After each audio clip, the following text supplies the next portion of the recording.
Jumpa lagi para sahabatku terkasih dimanapun berada. Semoga kita semua dalam keadaan baik dan sehat.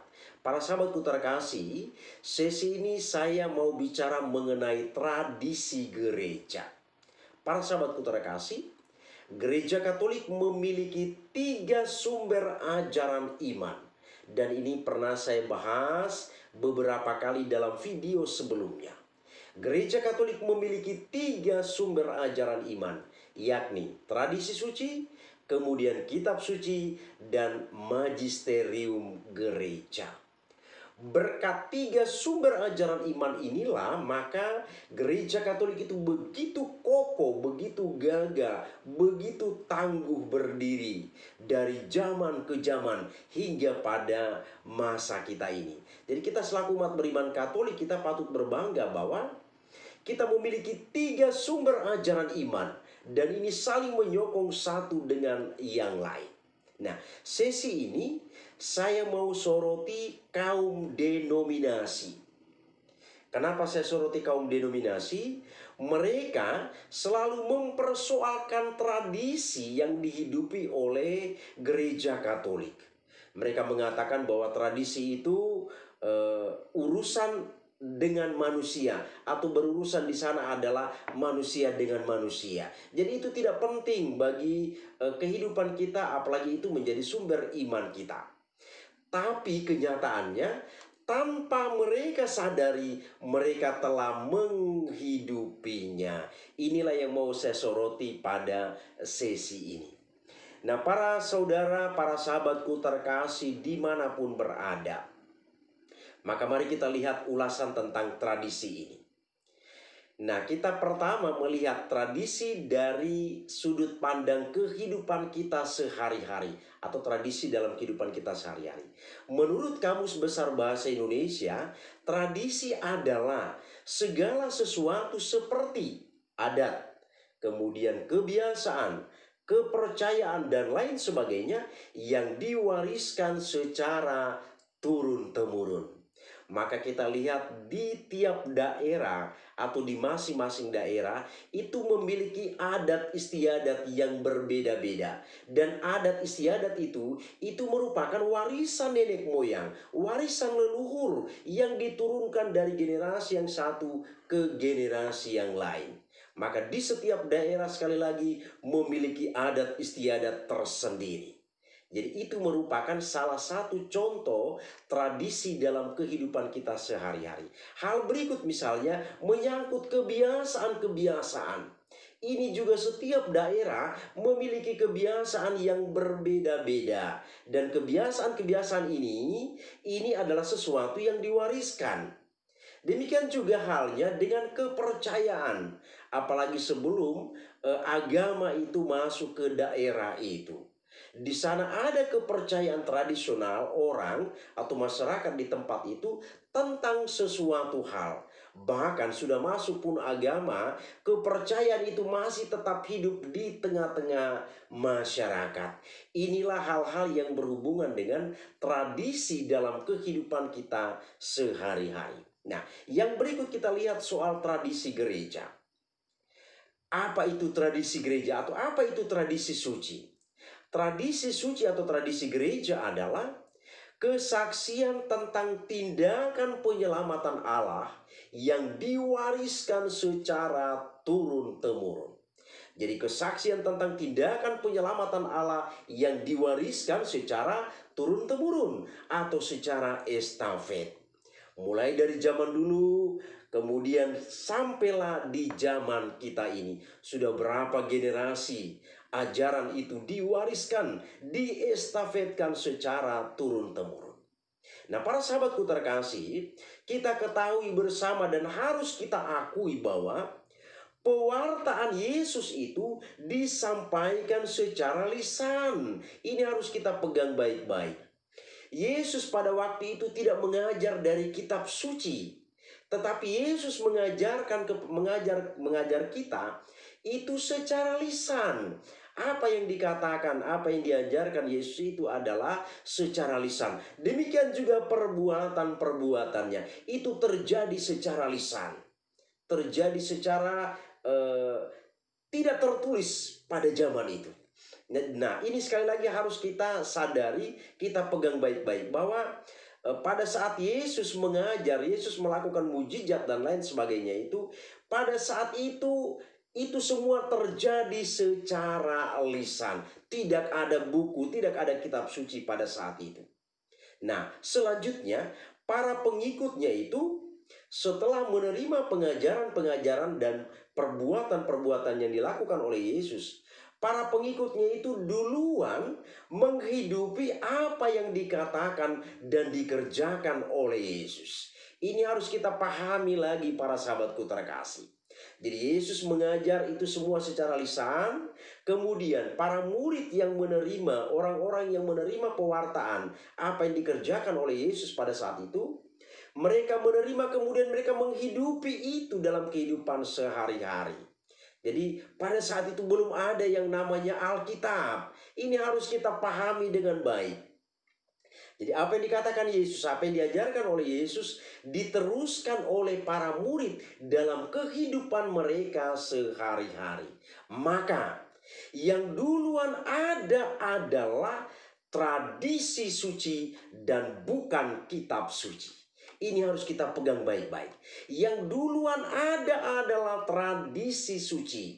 Apa yang diajarkan oleh Yesus dihidupi langsung oleh para muridnya. Kemudian apa yang dihidupi ini diwariskan kepada mereka sesudah itu. Itulah tradisi itu. Maka di sini sekali lagi para murid itu menerima pengajaran, mereka menghidupinya. Dan disinilah yang ada duluan adalah tradisi dan bukan kitab suci. Jadi sekali lagi yang duluan ada adalah tradisi dan bukan kitab suci.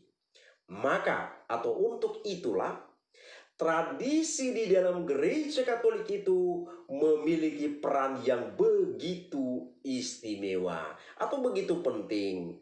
Jadi tadi seperti di hantaran saya katakan, bahkan sumber ajaran iman dalam gereja Katolik itu ada 3, termasuk tradisi ini. Karena apa? Yang duluan ada adalah tradisi. Hal-hal baik yang dikerjakan oleh Yesus, dilakukan, dikatakan oleh Yesus itu dilakukan, diterapkan, dipraktikkan terlebih dahulu oleh para muridnya. Kemudian tibalah waktunya, di sana alat tulis menulis sudah cukup memadai, maka itu dibukukan, dikisahkan di dalam sebuah tulisan. Itulah yang kita kenal dengan kitab suci, atau kita di dalam gereja mengenalnya sebagai Alkitab. Nah, sampai di sini kira-kira atau kiranya kita bisa memahaminya. Nah, sekarang kita coba lihat apa saja sih kira-kira tradisi atau contoh-contoh tradisi dalam gereja itu. Apa saja? Pertama, dalam hal ajaran iman. Dalam hal ajaran iman di sana kita mengenal adanya syahadat para rasul. Syahadat para rasul. Ini salah satu contoh tradisi dalam ajaran iman. Syahadat para rasul. Doa aku percaya. Aku percayakan Allah Bapa yang Maha Kuasa, pencipta langit dan bumi dan seterusnya.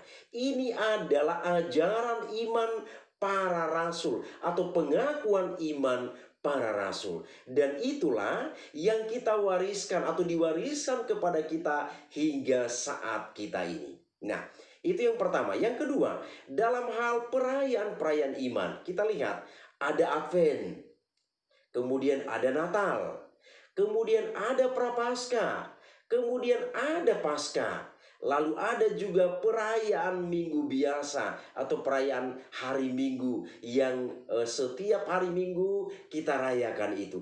Ini adalah contoh-contoh tradisi yang kita rayakan, kita lakukan, kita laksanakan atau kita terapkan di dalam kehidupan menggereja kita. Ini contoh tradisi para sahabatku terkasih. Kemudian contoh tradisi yang lain, misalnya kita membuat tanda salib. Tanda salib yang kita buat itu juga adalah sebuah contoh tradisi, sebuah warisan luhur, ajaran iman yang bersifat turun-temurun. Jadi sebuah warisan iman. Dan ketika kita selaku umat beriman Katolik, kalau mau membuka dan menutup doa, kita selalu membuat tanda salib di sana. Itu salah satu contoh tradisi. Kemudian hal yang lain misalnya hierarki gereja. Kita kenal hierarki gereja itu paus, uskup, imam, diakon. Itulah hierarki dalam gereja kita. Kemudian hal yang lain soal ibadat. Dalam kebiasaan gereja kita, umat beriman itu selain perayaan Ekaristi atau ibadat pada hari Minggu, pada hari biasa yang sudah disepakati oleh lingkungan setempat atau komunitas basis, maka ditetapkanlah satu hari dalam satu minggu itu kita berkumpul bersama untuk melaksanakan ibadat lingkungan. Itu yang selalu kita lakukan.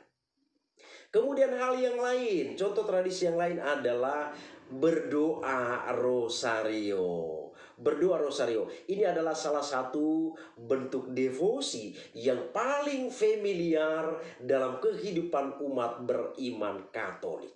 Jadi doa rosario itu baik mulai dari kalangan tua sampai ke kalangan muda, semuanya begitu familiar dengan doa ini. Apalagi ketika kita memasuki bulan Maria, demikian juga bulan Rosario. Dan bahkan ada umat beriman Katolik itu kemana-mana selalu di lehernya itu dikalungkan rosario. Ini sesuatu hal yang luar biasa, hal yang baik yang patut ditiru. Dan ini adalah suatu bentuk kesaksian hidup iman kita. Nah, yang berikutnya yang menjadi persoalan adalah para denominasi ini. Nah, jadi para denominasi inilah yang kita lihat sekarang ini. Nah, yang menjadi persoalan dengan para denominasi adalah mereka menyangkal adanya tradisi dan mengatakan bahwa hal-hal itu tidak alkitabiah. Tidak alkitabiah. Karena yang melakukannya itu adalah manusia. Jadi apa yang dilakukan oleh manusia pada zaman itu diwariskan secara turun-temurun sampai ke kita zaman ini. Nah, itu kan manusia yang melakukan. Itu kan tidak alkitabiah. Untuk apa kita menghidupi itu, apalagi menjadikan itu sebagai salah satu sumber ajaran iman. Akan tetapi kenyataannya mereka menghidupi dan merayakannya. Kenyataannya demikian. Walaupun secara tutur kata mereka mengatakan itu kan hal-hal yang manusiawi, untuk apa dijadikan sebagai sumber iman. Tapi kenyataan yang mereka menghidupi dan merayakannya. Kita lihat sebagai contoh. Pertama misalnya ibadat pada hari Minggu. Kaum denominasi ibadat hari Minggu juga. Sementara kita lihat tadi hari Minggu, perayaan hari Minggu atau ibadat hari Minggu, ini adalah salah satu contoh tradisi di dalam gereja Katolik. Kemudian yang berikut, merayakan Natal. Dalam gereja Katolik itu merayakan Natal. Maka kita lihat denominasi juga ikut merayakan Natal. Lalu mereka juga merayakan Paskah. Paskah yang dirayakan oleh gereja Katolik juga dirayakan oleh denominasi. Kemudian mereka juga berkumpul dan berdoa mingguan, sama seperti yang ada di dalam gereja Katolik. Ini semua adalah tradisi di dalam gereja Katolik. Maka tadi saya katakan, mereka bilang bahwa itu adalah hal-hal yang tidak alkitabiah. Itu dilakukan oleh manusia. Tapi realitas membuktikan bahwa mereka juga menerapkan dalam kehidupan berimannya. Termasuk juga kita lihat merayakan Minggu Palma. Jadi di dalam gereja Katolik ada perayaan Minggu Palma. Umat Katolik itu di tangannya memegang daun palma. Sekarang kita lihat juga di gereja-gereja denominasi juga ikut merayakannya. Bahkan dalam konten sebelumnya saya pernah katakan bahwa bahkan dalam hal pakaian berliturgi pun dari denominasi sudah banyak yang meniru dari gereja Katolik. Bahkan para sahabatku terkasih, ada yang dari denominasi ini sudah ikut-ikutan menerima abu pada hari Rabu Abu sebagai pembukaan masa Prapaskah. Ini jelas, ini sudah terjadi. Jadi tidak perlu harus disembunyikan lagi. Bahwa di sana mereka mengatakan tradisi itu hal yang manusia, tidak perlu kita ikuti ya, karena itu bukan alkitabiah atau tidak alkitabiah. Tapi kenyataan sudah membuktikan sudah banyak hal diikuti oleh denominasi. Nah, maka komentar saya, pertama, kalau itu tidak alkitabiah, ngapain ikut-ikutan merayakannya? Kalau itu tidak alkitabiah, ngapain ikut-ikut merayakannya? Yang dirayakan harus alkitabiah dong, karena itu ajaran iman Anda, bahwa segala sesuatu harus alkitabiah, harus alkitabiah. Maka apa yang dilakukan oleh orang-orang Katolik selalu disoroti, selalu menjadi pembahasan.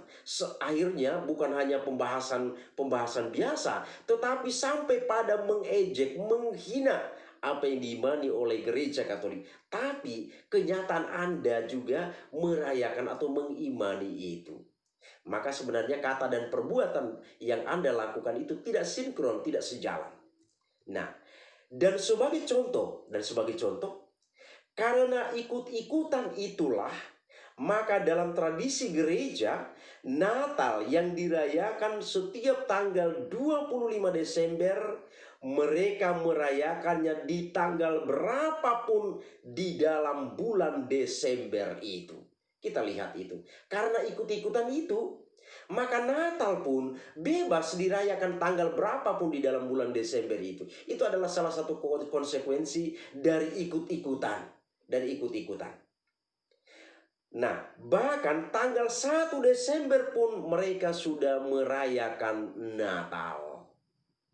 Kalau ini adalah sebuah tradisi, maka tradisi itu harus dipegang teguh. Bukannya tradisi itu diotak-atik semau kita.